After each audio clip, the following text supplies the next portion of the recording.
Il fallait juste que ce soit lui qui demande le divorce en premier. Elle pensait me briser. Au lieu de cela, elle m'a forgé. Je n'aurais jamais cru que 11 ans de mariage s'effondreraient à cause de 5 phrases soigneusement choisies. Mais c'est exactement ce qui s'est passé. Mon épouse, Sarah, n'a pas démoli notre relation avec des cris ou de grandes scènes dramatiques. Au lieu de ça, elle a lentement déconstruit tout ce que nous avions bâti avec des mots qui semblaient anodins, mais qui tranchaient dans notre vie comme un scalpel. En y repensant aujourd'hui, il est clair qu'elle n'avait pas juste des doutes passagers. Elle me testait, observait mes réactions, calculait jusqu'où elle pouvait me faire mal avant que je ne finisse par réagir. Ce qu'elle n'avait pas vu venir, c'est que je ne me battrais pas de la manière qu'elle imaginait. Au lieu de m'effondrer, j'ai commencé à tout noter, avec froideur et précision. Tout a commencé un lundi matin ordinaire. Je préparais le petit déjeuner quand Sarah est entrée, déjà prête pour sa séance de sport, les yeux rivés sur son téléphone comme s'il détenait toutes les réponses du monde. Sans même me regarder, elle a lancé « Tu sais à quoi je pensais ? On s'est sans doute contenté l'un de l'autre quand on s'est mariés. » Elle a dit ça comme si elle signalait qu'on manquait de lait. J'ai failli lâcher ma spatule. Du café a débordé sur le plan de travail, mais j'étais trop sous le choc pour m'en rendre compte. Je lui ai demandé ce qu'elle voulait dire. Elle a simplement haussé les épaules, toujours scotchée à son écran, et m'a dit d'oublier ce qu'elle venait de dire. Mais je ne pouvais pas oublier. Ces mots ont tourné en boucle dans ma tête toute la journée. 11 ans à construire une vie, à se soutenir à travers les changements de carrière et les deuils familiaux, à planifier notre avenir. Et voilà que je n'étais plus qu'un choix par défaut. J'ai essayé de me convaincre que c'était juste une bêtise, dite avant d'avoir bu son café, qu'il n'y avait rien derrière. Mais au fond de moi, je savais. Quelque chose avait changé entre nous. Le mardi soir a confirmé que le lundi n'était pas un accident. Nous avions commandé thaïlandais dans le restaurant où nous allions au tout début de notre relation, bien qu'appeler ce que nous avions une relation sonnait faux désormais. Sarah était assise face à moi, picorant son pad thaï en silence, manifestement ailleurs. Puis elle m'a regardé droit dans les yeux et a dit « Parfois je me demande à quel point ma vie serait différente si j'avais fait d'autres choix, à l'époque. » Elle a vraiment insisté sur le mot « choix ». C'était fait pour piquer. Je lui ai demandé de quel choix elle parlait, et elle m'a décoché ce faux sourire qui ne montait pas jusqu'aux yeux, avant d'énumérer quelques exemples. Sa carrière, notre lieu de vie, ses fréquentations. La façon dont elle a prononcé « fréquentation » était lente, calculée, comme si elle cherchait à me blesser. J'ai gardé une voix stable pour lui répondre. Il n'est jamais trop tard pour faire d'autres choix. Si c'est ce que tu penses, son sourire s'est éteint. Tant mieux. Je voulais qu'elle sente le poids de ses paroles. Le mercredi après-midi, j'ai suggéré d'aller voir mes parents ce week-end. Nous ne les avions pas vus depuis des mois et ils demandaient de nos nouvelles. Sans une seconde d'hésitation, Sarah a lâché. Honnêtement, je ne peux plus continuer à faire semblant d'apprécier des choses dont je me fiche depuis bien longtemps. Sa voix était monocorde, définitive. Il ne s'agissait pas seulement de mes parents. Il s'agissait de tout ce que nous avions construit, de notre histoire commune, de la vie que nous étions censés bâtir. Je lui ai demandé, calmement, en luttant contre l'émotion, « Depuis combien de temps est-ce que tu fais semblant ?» Elle a eu l'air surprise un instant, puis s'est mise sur la défensive, avant de balayer la question d'un revers de main en disant que je cherchais midi à 14 heures. Mais ce n'était pas le cas. Pour la première fois depuis des mois, peut-être des années, j'y voyais clair. Le jeudi soir, elle a sans doute dit la pire chose possible. Nous étions devant le lavabo, en train de nous brosser les dents, plongés dans ce silence pesant auquel nous étions habitués. Elle m'a regardé à travers le miroir et a demandé « Ça t'arrive de regarder d'autres couples qui ont l'air heureux et de te demander ce que ça fait ?» Notez qu'elle n'a pas dit « nous ». Elle m'avait exclu de toute possibilité de bonheur. J'ai fini de me rincer la bouche, je l'ai ancré de mon regard dans la glace et je lui ai dit « Oui, je me pose la même question. » Son visage a eu un tressaillement, comme si j'avais enfreint une règle. Elle s'attendait à ce que je discute ou que je la supplie. Au lieu de ça, je lui donnais raison et ça l'a déstabilisée. Elle est allée se coucher sans un mot de plus. Cette nuit-là, je suis resté éveillé tard dans le salon, assis dans le noir, à réfléchir et à repasser le film de la semaine. 4 phrases, soigneusement planifiées sur 4 jours. 4 coups de couteau portés sans aucun éclat, déguisés en pensées honnêtes, mais aiguisés pour faire le maximum de dégâts. Assis là, dans le calme, j'ai fini par comprendre. Sarah n'essayait pas d'arranger les choses. Elle me tendait un piège. Elle démantelait lentement notre mariage pour pouvoir dire que c'était moi qui avais abandonné le premier quand tout exploserait. Elle voulait passer pour la femme qui avait tout essayé, qui était restée aussi longtemps qu'elle le pouvait, celle pour qui tout le monde aurait de la peine. Le vendredi matin a été la goutte de trop. Nous étions à la table de la cuisine, café en main, sous un soleil qui donnait à la pièce un air paisible. Puis Sarah m'a regardé et a simplement dit, comme si ce n'était rien du tout, « Je pense qu'on sait tous les deux que ça ne marche plus. » Pas de tristesse, pas de « je suis désolé », rien. Juste un constat froid, comme un licenciement. Je n'ai même pas scié. J'ai posé ma tasse, je l'ai regardé droit dans les yeux et j'ai souri. Pas par colère, mais parce que tout devenait limpide. « Tu as raison », ai-je dit avec un calme olympien. Ce n'est plus le cas. Je me suis levé, je me suis penché pour embrasser le sommet de son crâne comme si de rien n'était. Je l'ai remercié d'avoir clarifié les choses et je suis parti. Elle m'a rappelé, déstabilisé. Elle s'attendait probablement à ce que je me batte, que je la supplie, que je hurle. Mais je n'ai rien fait de tout cela. J'avais enfin compris son petit jeu, et je n'allais pas entrer dedans. Il ne s'agissait pas seulement d'un cœur brisé, c'était un signal d'alarme. Ces quelques mots ne m'ont pas seulement montré ce qu'elle manigançait, ils m'ont livré tout son plan sur un plateau. Comme si elle m'avait donné les plans d'architecte. Sarah pensait avoir le contrôle total, orchestrant le naufrage de notre mariage exactement comme elle le souhaitait. Mais elle a fait une erreur monumentale. Elle a cru que je n'étais pas assez malin. La semaine qui a suivi cette discussion, j'ai commencé à surveiller Sarah comme un détective surveille un suspect, sans émotion, en me contentant d'observer les faits, de repérer des schémas. Je ne cherchais pas le conflit, je cherchais des récurrences et je n'ai pas mis longtemps à les trouver. Ça a commencé avec son téléphone. C'était devenu une extension de son propre corps. Avant, elle le laissait sur le comptoir, déverrouillé sans y penser. Parfois, elle me laissait même m'en servir pour vérifier un itinéraire ou lire un SMS pendant qu'elle conduisait. Maintenant, il était systématiquement face contre table, protégé par un mot de passe, et elle le gardait près d'elle comme s'il la maintenait en vie. S'il vibrait, elle s'en saisissait avant même qu'on puisse l'entendre. Et si j'avais le malheur de regarder l'écran, elle devenait bizarre, comme si elle cachait quelque chose, comme si j'avais vu un truc interdit. Mardi soir, nous dînions dans le salon. Rien de spécial, juste un steak et des légumes. Son téléphone a vibré sur la table.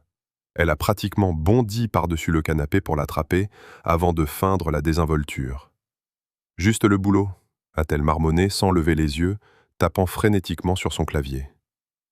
J'ai coupé mon steak et j'ai lancé « Il est plus de 8 heures du soir ». « Tu sais comment c'est, au bureau ?» a-t-elle répondu du tac au tac. Le truc, c'est que je savais exactement comment ça se passait chez elle. Ils avaient une règle stricte. Pas de travail après 18 heures. Elle disait toujours que c'était un avantage incroyable. Je ne l'ai pas mise face à son mensonge. J'ai juste classé l'information. Mercredi matin, j'ai eu la confirmation que j'avais raison. Sarah était dans la salle de bain, en train de se boucler les cheveux, quand son téléphone a sonné sur la table de nuit. Numéro inconnu. J'ai jeté un simple coup d'œil. Elle est sortie précipitamment, a vu l'appel manqué, et son visage a blêmi une seconde avant qu'elle ne se reprenne. « Sûrement de la pub », a-t-elle bredouillé d'un ton peu convaincant, avant de saisir l'appareil et de retourner dans la salle de bain. 1 minute plus tard, j'ai entendu un son étouffé, comme un message vocal qu'on écoute alors que le bruit de l'eau coule pour le couvrir. Quand elle est ressortie, j'étais assis sur le lit, habillé, buvant mon café, un sourire aux lèvres. « Tout va bien ?» ai-je demandé, jouant l'ignorance totale. « Très bien. a-t-elle lâché sèchement, avant de s'adoucir. Désolé, c'est juste le stress de la présentation d'aujourd'hui. J'ai incliné la tête. Quelle présentation? Elle s'est figée. Il n'y en avait pas. Nous le savions tous les deux, mais j'ai laissé couler. Eh bien, j'espère que ça se passera bien, ai-je dit. Le soulagement sur son visage aurait été comique si ce n'était pas si triste. Le jeudi, elle ne prenait même plus la peine de se cacher. Des appels dans les autres pièces, des sautes d'humeur aléatoires, les yeux rivés sur son écran en permanence, même à minuit, la lumière du téléphone brillant sous les draps. C'était flagrant. Des textos, des appels, des secrets. Elle était ailleurs, avec quelqu'un d'autre. Ce jeudi soir-là, j'ai décidé de voir jusqu'où elle irait. Elle était sur le canapé, tapant comme une folle, un sourire aux lèvres face à son écran. Je suis allé m'asseoir près d'elle, plus près qu'elle ne l'aurait souhaité. Elle s'est aussitôt crispée et a détourné son téléphone. « Ne te laisse pas interrompre par ma présence », ai-je dit en m'installant confortablement. « Tu avais l'air vraiment absorbé. » Elle a prétendu que ce n'était rien, mais ses mains tremblaient. J'ai fait remarquer qu'elle fixait son écran depuis 20 minutes. Elle a répondu qu'elle reprenait des nouvelles d'un ami de la fac. « Quelqu'un que je connais ?» ai-je demandé. Long silence. « Je ne pense pas. »« C'est sympa ?» ai-je dit en attrapant la télécommande. « C'est toujours bien de renouer les contacts. » Elle m'a regardé plus longtemps que d'habitude, comme si elle sentait que quelque chose avait changé sans arriver à mettre le doigt dessus. Vendredi matin, elle a fini par dire ce que je savais qu'elle dirait. Pendant le petit déjeuner, Sarah a soudain lancé « On devrait sans doute discuter, sérieusement. » Je n'ai pas levé les yeux. De quoi? De nous, de l'avenir de ce mariage. Quel avenir? Ai-je demandé en la fixant. Notre mariage, a-t-elle répété, agacée. On a des problèmes. Ah bon? Ai-je demandé, calme. Je n'avais pas remarqué. Cela a fait dérailler tout son scénario. Elle a cligné des yeux, comme si elle était en train de court-circuiter. On ne se parle presque plus, a-t-elle dit. On est en train de se parler, là? Ai-je rétorqué. Ce n'est pas ce que je veux dire, et tu le sais très bien. Non, je ne vois pas, explique-moi. Elle commençait à perdre patience. La conversation ne suivait pas le cours qu'elle avait prévu. Elle essayait de me faire sortir de mes gonds. Je restais de marbre. Elle a alors changé de tactique. J'ai l'impression qu'on n'est plus en phase, tous les deux. Sur le plan émotionnel, ai-je demandé. Oui. J'ai hoché lentement la tête. Et à qui la faute, à ton avis? Elle a ouvert la bouche, l'a refermée, puis l'a rouverte. Elle n'avait pas de réponse, car, au plus profond d'elle-même, elle savait. Elle savait que je l'observais. Elle savait que j'avais changé, et elle n'avait aucune idée de l'étendue de mes connaissances, ni de ce que je préparais. Ce week-end-là, pendant que Sarah était sortie avec des amis, j'ai ouvert un document sur mon ordinateur portable intitulé « Observation et preuves ». Pas pour y déverser mes états d'âme, mais parce que j'avais franchi un cap psychologique. Je n'étais plus un mari essayant de sauver les meubles. J'étudiais mon adversaire. Chaque petit détail devenait une donnée. Son ton, son emploi du temps, ses tiroirs soudain verrouillés, sa façon de sourire à son téléphone comme s'il lui murmurait des secrets. Je notais tout, horodatage à l'appui, dans un style neutre, comme si je préparais un dossier pour le tribunal. Je ne me fiais pas seulement à mon instinct. J'ai appelé sa sœur, Lisa, juste pour prendre des nouvelles, chose que nous n'avions pas faite depuis un moment. En quelques minutes, Lisa a lâché une phrase qui m'a noué les tripes. « Sarah pose des questions bizarres ces derniers temps », a-t-elle dit d'un ton hésitant. « Sur le divorce. Sur la manière de prendre les devants avant que les choses ne s'enveniment. Elle a essayé de faire passer ça pour une boutade, mais je n'ai pas ri. Je l'ai relancé doucement. « Quel genre de questions ?»« Je ne sais pas exactement », a répondu Lisa, visiblement mal à l'aise. Elle demandait si le fait de déposer la demande en premier jouait en notre faveur au tribunal, ou si les juges accordaient plus d'importance à la distance émotionnelle qu'à l'infidélité. Elle disait ça comme si de rien n'était, comme si elle ne venait pas de me livrer des aveux emballés dans des commérages. Je l'ai remerciée et j'ai raccroché. Puis j'ai ajouté une nouvelle section à mon document. Stratégie juridique. Dimanche, j'ai appelé mon frère, Marcus, pour lui dire que j'avais des doutes sur mon mariage. Il n'a pas eu l'air surpris. Pour être honnête, je m'en doutais. Sarah est différente ces derniers temps, a-t-il dit. Au dernier dîner, elle n'arrêtait pas de consulter son téléphone, et elle m'a demandé quand tu repartais en voyage. Ça m'a paru louche. C'était plus que louche, c'était calculé. Sarah ne partait pas à la dérive, elle planifiait, préparait le terrain, se positionnait pour se faire passer pour la victime d'un mari émotionnellement distant qui aurait abandonné le premier.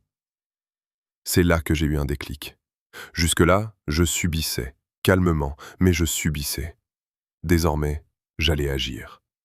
Sarah me pensait trop naïf pour voir clair dans son jeu, trop gentil pour réagir.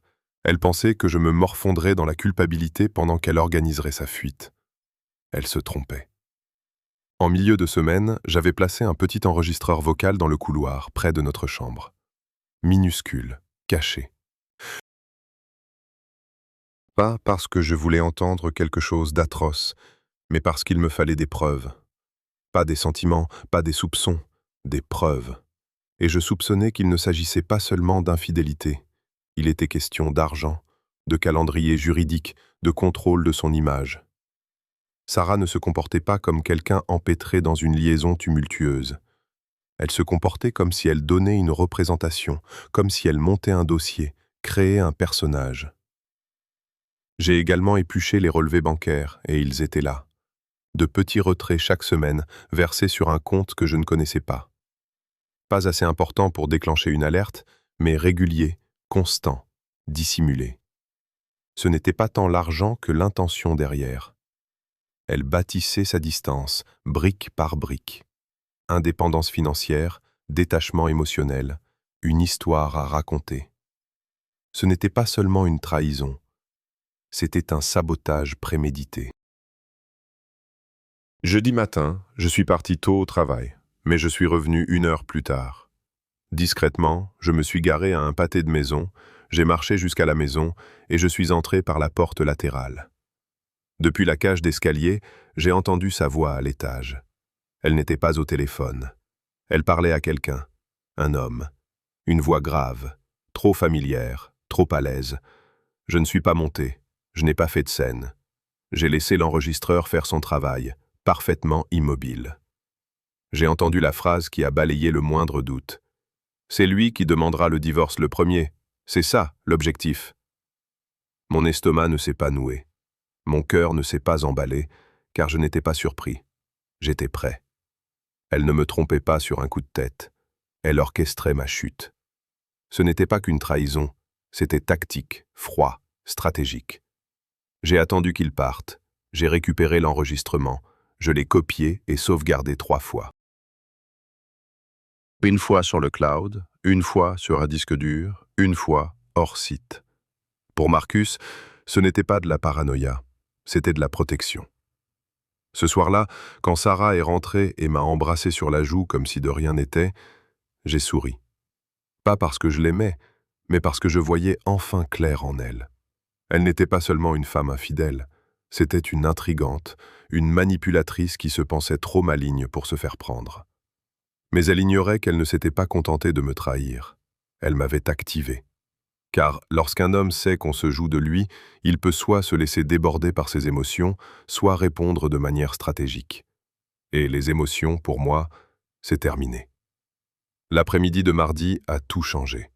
Je devais être à Denver pour une réunion client jusqu'à jeudi, mais elle a été annulée à la dernière minute.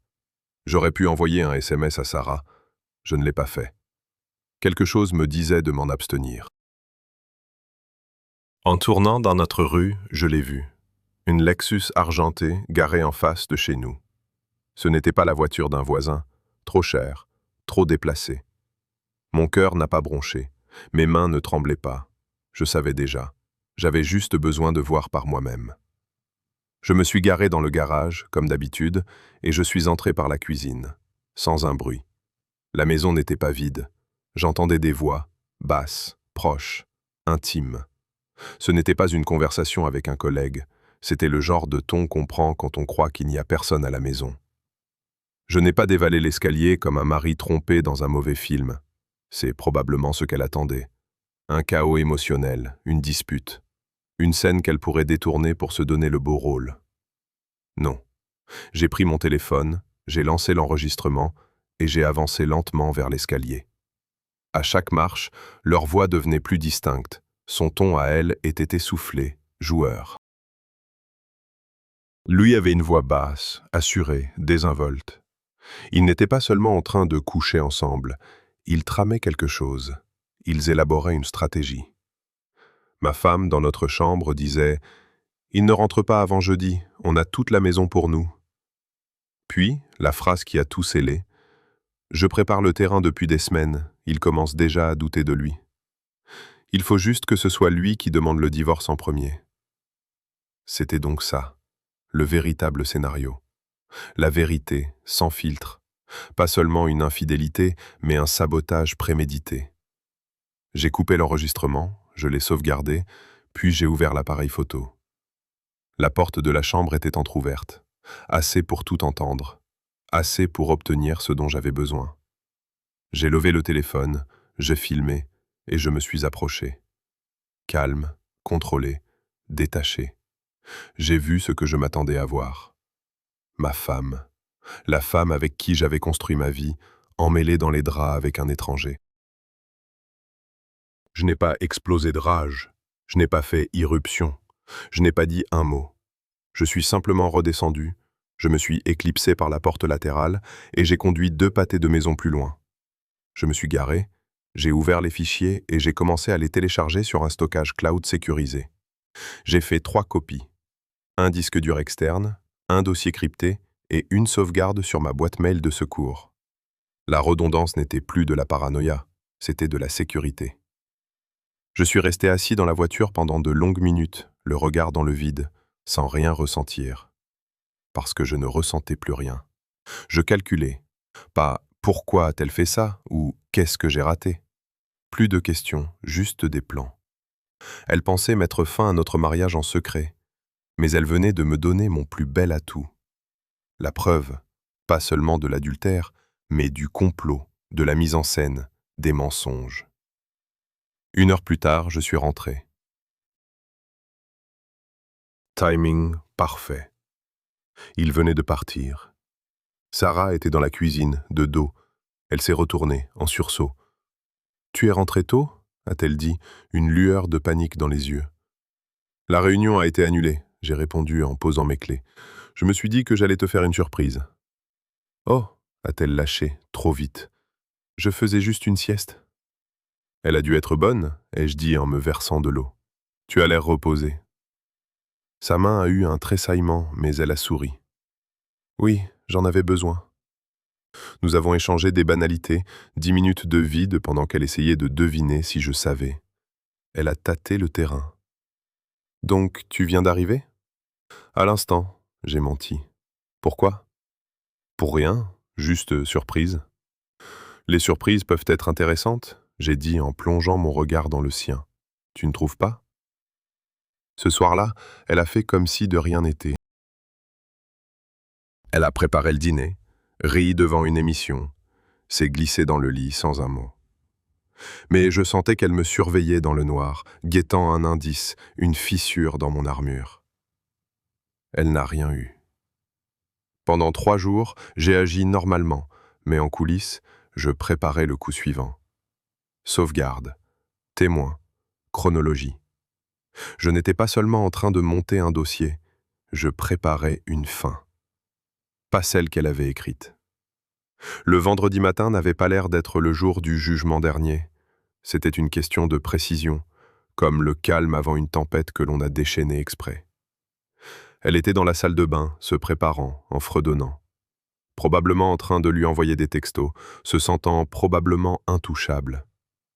Mais elle ne savait pas que la tempête était déjà là. J'avais passé des appels la veille au soir, ses parents, mes parents, Lisa, nos amis. Je n'ai pas expliqué grand-chose, j'ai juste demandé d'être chez nous à 8 heures pour quelque chose d'important.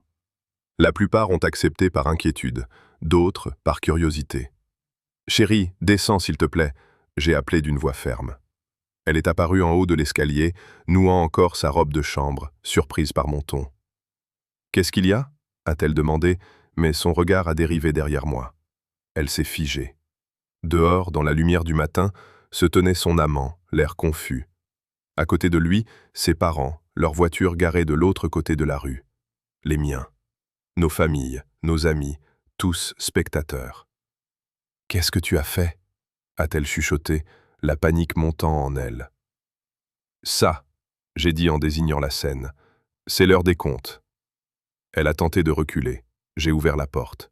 « Merci à tous d'être venus. Je pense qu'il est temps que vous sachiez la vérité sur les raisons de la fin de ce mariage. » Elle a saisi mon bras en sifflant. « Ne fais pas ça, s'il te plaît. » Pas comme ça. Comme quoi? Publiquement? Pas comme la façon dont tu as planifié mon humiliation, derrière des portes closes.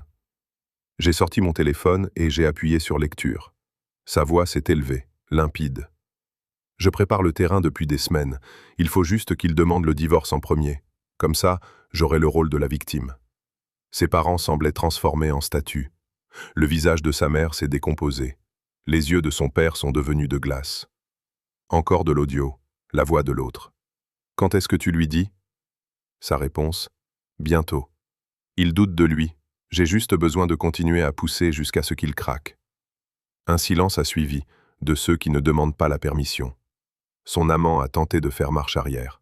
« Écoute, je ne savais pas qu'elle était mariée. » Je l'ai coupé net. « Ta voix est aussi sur l'enregistrement. » Tu veux entendre le passage où tu dis que je suis trop mou pour riposter ? Il a blêmi. Le visage de ma femme s'est décomposé.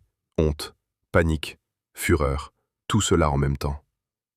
Cette femme, ai-je lancé à la foule, projetait de détruire ma réputation, mes finances, ma dignité, tout en jouant les épouses fidèles. J'ai brandi la clé USB.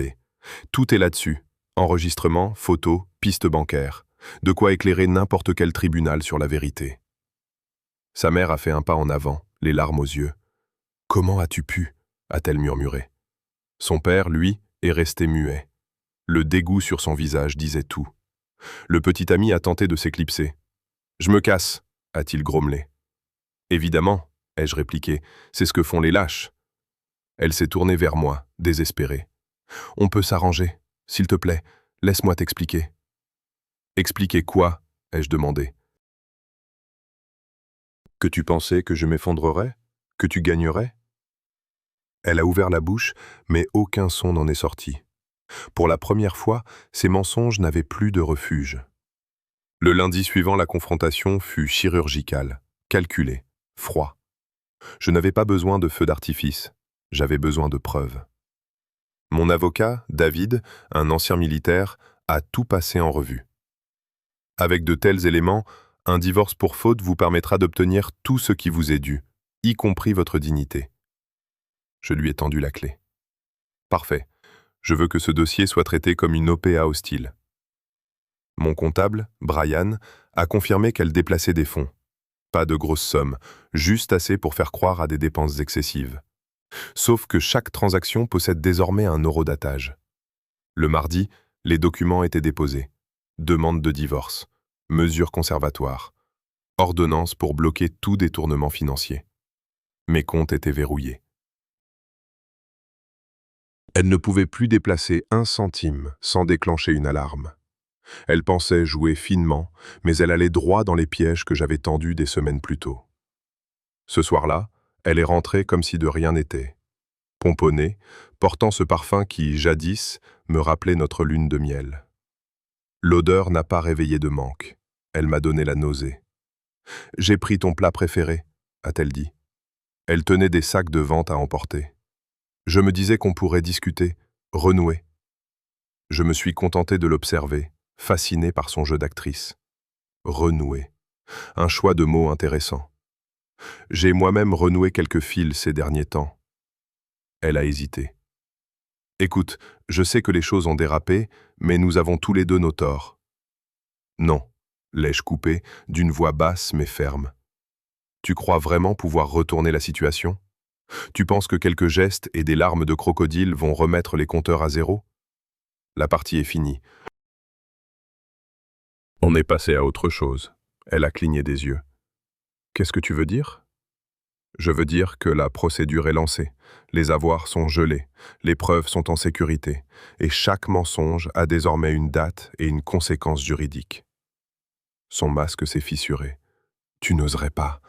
Tu l'as déjà fait ? Elle s'est effondrée sur une chaise, vidée de toute force. Ça n'a pas besoin d'être aussi moche, a-t-elle murmuré. Trop tard, ai-je répondu. C'est toi qui as rendu ça moche, le jour où tu as transformé l'amour en moyen de pression. Le vendredi, elle a fini par craquer. Au petit déjeuner, elle a dit « Mon avocat veut me voir ». « Très bien », ai-je répondu. « Le mien aussi. » Mais ce n'est pas une négociation, c'est l'heure des comptes. Sa main tremblait en cherchant sa tasse. « Tu y prends du plaisir », a-t-elle marmonné. J'ai secoué la tête. « Non, j'en ai juste marre de perdre. » Le vendredi est arrivé, calme mais pesant. Elle était restée silencieuse toute la semaine, se déplaçant comme un fantôme ce matin-là. Elle s'est approchée de moi prudemment. « Je veux qu'on se parle. Pas comme des ennemis, comme deux personnes qui s'identifiaient autrefois par leur amour. » J'ai haussé un sourcil. C'est une façon intéressante de présenter des choses. Elle a soupiré. Je sais que j'ai merdé. Je sais que je t'ai fait du mal, mais tout part en vrille. J'ai perdu mon boulot, ma famille m'adresse à peine la parole, les gens chuchotent sur mon passage. J'ai laissé ces mots flotter dans l'air. Je ne veux pas que ça se termine dans la haine, a-t-elle ajouté. Alors tu n'aurais peut-être pas dû commencer par la trahison, ai-je rétorqué. Son visage s'est affaissé pour la première fois. Elle ne cherchait plus à me manipuler. Elle avait simplement l'air fatiguée. S'il te plaît, je ne te demande pas d'oublier, juste de ne pas me détruire. Je me suis penché vers elle. Ce n'est pas moi qui t'ai détruite. Tu m'as tendu l'allumette après avoir versé l'essence toi-même. Elle a détourné le regard, honteuse. Alors pourquoi n'as-tu pas encore tout diffusé? Les photos, les enregistrements? Tu aurais pu me ruiner. Je l'ai étudié. Parce que je ne suis pas toi. Parce que je me souviens encore de celle que j'aimais, même si elle n'a sans doute jamais existé. Elle s'est mise à pleurer, de vraies larmes, mais elles ne signifiaient rien. Les larmes n'effacent pas les plans d'une trahison. « Tu veux voir la dernière pièce à conviction ?» ai-je demandé. Elle a redressé la tête d'un coup. « Comment ça ?» Je suis allé dans mon bureau, j'ai pris la tablette et je suis revenu. J'ai appuyé sur lecture. Une vidéo de caméra cachée, horodatée, son clair. Sa voix à elle, rieuse. Il n'en a toujours aucune idée.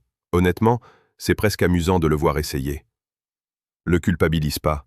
Certains hommes sont juste faits pour qu'on leur marche dessus. Elle riait. Ouais, et je récupérerai quand même la moitié. Il a trop d'orgueil pour se salir les mains. J'ai mis sur pause. Elle semblait avoir reçu un coup en plein plexus. C'était 2 jours avant la confrontation. Je t'ai dit que tu avais déjà tout perdu. Tu ne le savais juste pas encore. Elle n'a pas cherché à nier. Elle s'est assise et s'est pris le visage dans les mains. Pendant un instant, le silence est retombé. Puis elle a murmuré « J'ai bousillé ma vie ». J'ai hoché la tête. « Oui. Mais ce n'est pas parce que tu es brisé que je dois l'être aussi. » Elle a levé les yeux vers moi. « Tu vas vraiment aller jusqu'au bout ?»« C'est déjà fait, » j'ai répondu. « Tu n'attends plus que le dernier écho. » Samedi matin, on a sonné à la porte. Elle a tressailli. Je suis allé ouvrir. C'était Lisa, les bras croisés, le visage indéchiffrable. « Je peux entrer ?» J'ai fait signe que oui. Sarah était livide. « Qu'est-ce que tu fais là? Tu avais dit que tu ne t'en mêlerais pas. » C'était avant que j'apprenne ce que tu avais fait, a lancé Lisa. Tu m'as raconté que David te faisait subir des violences psychologiques. Tu disais qu'il t'ignorait, qu'il te faisait te sentir nul. Alors je t'ai cru, je t'ai même défendu. Elle m'a regardé. Et puis j'ai vu la vidéo, les enregistrements, et j'ai compris que tu avais menti à tout le monde. Sarah semblait sur le point de s'effondrer. « Tu as fouillé dans mes affaires ?» « Non, » a répliqué Lisa. « Il n'a pas eu besoin de le faire. Les gens parlent. » « Tes amis, tes collègues, tu as laissé un champ de ruines derrière toi. » Elle a marqué une pause. « Ta patronne m'a appelé. Je ne savais même pas qu'elle avait mon numéro. Elle m'a dit que tu justifiais ta liaison par le stress de tes obligations familiales, que tu essayais de faire passer nos parents pour des manipulateurs en prétendant qu'ils t'avaient forcé à te marier. Elle a secoué la tête. Tu n'as pas seulement trahi ton mari, tu as essayé de nous réécrire tous en méchants de l'histoire. Sarah tremblait. La voix de Lisa s'est faite plus basse. Je ne suis pas là pour te faire honte. Je suis là pour te dire ce qui va se passer maintenant. Ne me demande pas de t'héberger. Nos parents ont changé les serrures. Tes anciens amis ont vu les enregistrements. Tu n'as plus personne pour prendre ton parti. Il ne te reste que les conséquences. Débrouille-toi toute seule. Elle est partie. Pour la première fois depuis des semaines, Sarah n'a pas argumenté, n'a pas pleuré, n'a pas cherché de masque derrière lequel se cacher. Elle s'est contentée de fixer le sol. Ce soir-là, elle a fait un petit sac, sans dire où elle allait. Je n'ai pas posé de questions. Elle s'est arrêtée sur le pas de la porte, m'a regardé et a chuchoté « Je ne sais plus qui je suis ». Je n'ai pas répondu. Pas par cruauté, mais parce que ce n'était pas à moi de lui donner la réponse. Elle la trouverait dans chaque mensonge, chaque trahison, chaque pont qu'elle avait brûlé. Elle a fermé la porte. La maison semblait plus légère. 3 semaines ont passé. La maison est devenue calme, mais pas vide, juste paisible. Le canapé où je restais assis, paralysé par la douleur, est devenu l'endroit où je prenais mon café matinal en savourant le silence. Ma vie n'était plus un champ de bataille, c'était une convalescence. Sarah n'est jamais revenue. Quelques SMS ignorés, un message vocal supprimé. Son nom a cessé de me tordre l'estomac. Son souvenir a cessé d'être une plaie ouverte. Ces 5 phrases sont restées gravées en moi. Peut-être qu'on s'est juste résigné l'un à l'autre. Je me demande ce qu'aurait été ma vie avec d'autres choix. Je ne peux plus continuer à faire semblant de m'en soucier. Je me demande ce que ça fait d'être heureux. Ça ne marche plus. Chacune d'elles me semblait moins être une cicatrice qu'un panneau m'indiquant de m'éloigner de ce qui m'avait détruit. Je pensais autrefois que pardonner signifiait oublier. Maintenant, je sais que cela signifie lâcher prise. Elle ne me hante pas. Elle a simplement été là. Et puis, elle ne l'a plus été. Un soir, on a frappé à la porte, ce qui m'a fait sursauter. C'était Emma, ma voisine. Elle n'était jamais indiscrète, ne jugeait jamais. Elle tenait un plat fait maison. « Ça sent la guérison », j'ai plaisanté. Elle a souri. On dirait bien que ça l'est aussi. Nous avons discuté, ri. Nous n'avons pas comparé nos cicatrices. Nous avons juste passé un moment ensemble. 2 personnes qui savaient ce que signifiait se reconstruire. Elle n'a pas posé de questions sur Sarah. Je n'ai pas abordé le sujet. Certains noms n'ont pas besoin qu'on s'en souvienne. C'est peut-être ça, la rédemption. Pas une grande victoire judiciaire, pas un déballage public. Juste le calme. Savoir qu'on s'en est sorti, qu'on a vu quelqu'un sous son pire jour sans pour autant lui ressembler, et qu'on a continué sa route. J'ai été trahi, c'est vrai. J'ai perdu une version de ma vie, c'est vrai. Mais j'ai gagné quelque chose de mieux. Je me suis retrouvé. Pour la première fois depuis des années, je me suis regardé dans le miroir et j'ai vu quelqu'un que je respectais. Le gars qui fuyait les conflits, qui s'excusait pour acheter la paix, avait disparu. À sa place se tenait quelqu'un qui savait que la chose la plus forte à faire est de refuser de jouer leur jeu, d'écrire la vérité et de s'en aller la tête haute. Sarah a essayé de me briser, mais elle a fini par me rendre plus fort. Debout dans ma maison silencieuse, débarrassée de tous ces mensonges, j'ai réalisé que la meilleure des vengeances n'en est pas une. C'est d'aller mieux. Aller de l'avant, se construire une vie tellement plus belle que celle que quelqu'un a tenté de démolir, que sa trahison finit par n'avoir plus aucune importance. Je n'ai pas seulement survécu, j'en suis ressorti plus fort, plus lucide et, enfin, vraiment libre.